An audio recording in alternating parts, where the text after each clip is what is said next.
What's your favourite meal after training?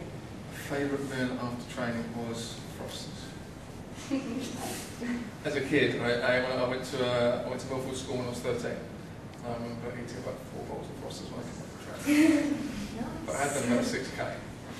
So looking back then, now it would be Frosters. I don't eat Frosters anymore, but at your age it would be Frosters. Or peanut butter and jam sandwich. What was yours? Cheese toasty. Cheese toast. Anything else? Bacon toasted sandwich. Is it the best thing, porridge? Tuna. Tuna after morning training. Tuna and sweet corn on toast. Melt. Porridge is the best thing for you after training, just so you know. Or before. Anyone who wants to ask something?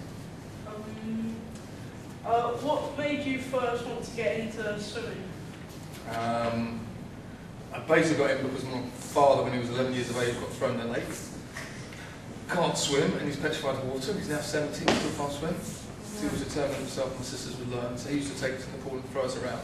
To make us learn that the water was fun, as it were. And then I went and had swimming lessons with a lady called Mrs. Hardcastle. When I was about 5 years of age, you wouldn't know, there was a girl called Sarah Hardcastle who went to the Olympics in 1984 and won a silver medal by herself. But yeah, that's the reason why I learned, because my dad couldn't swim, basically. Also, I was dirty, I needed to wash myself. That's what my mum said. Sorry. What was it like to win loads of world records at the Olympics? How did you feel? I broke the world record once. I broke 4 of the world records, 5 of them in Sheffield. And I think when you aim to do something, it's the best feeling when you actually achieve it. And becoming the fastest human through water, as it were, was great. But then once you have done it, the next day, once everything calms down again, you want to go faster again. So I always like when you have achieved something, you're like, right, okay, I've done that, that's great. Pat yourself in the back, but I've not made it, because like I said, my ultimate goal was winning an Olympic medal, so I then changed my goals and went up again. It was great. Touching the wall. It's one of the best thing is when you go to a competition and you stand there for a major meet, and on the, you have to be electronic scored. And they've always at the internationals that will have world record in the time. And when you stand there knowing that that is your time, and knowing that none of the others have ever done that, and you have done that, you're capable of, not that you're going to do it, but you're capable of doing that, that then plays in their minds, because your time is there. Do you feel good? Yeah. Really good. Proud. When you were younger, did you have any other, or now, did you have any other ambitions or something? Want to be an airline pilot. When I was 11, I wanted to be an airline pilot. That's strikingly similar. That's what you want to be? Yeah, I want to be a commercial airline pilot. There you go, you should do it. Yeah, I've done. Have you had any flight lessons? Yeah, I've done Manston. Oh wow. I was flying lessons. That shocked you, didn't it? Yeah, it did.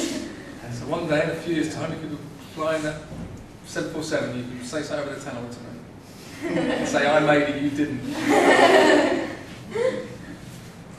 Did you study at university, and how did you cope with it? I went to Milford School when I was 13.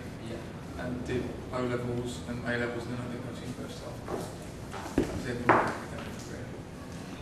How did you cope with the pressure of school? Well, I think because with Milford, which very much is a sports school, so obviously we train in the morning, train in the afternoon, and then go to school during the day. So, probably no different in terms of what you do now, in a sense. But, your school work sits in the middle, you do homework after, etc. Quite stressful. And you got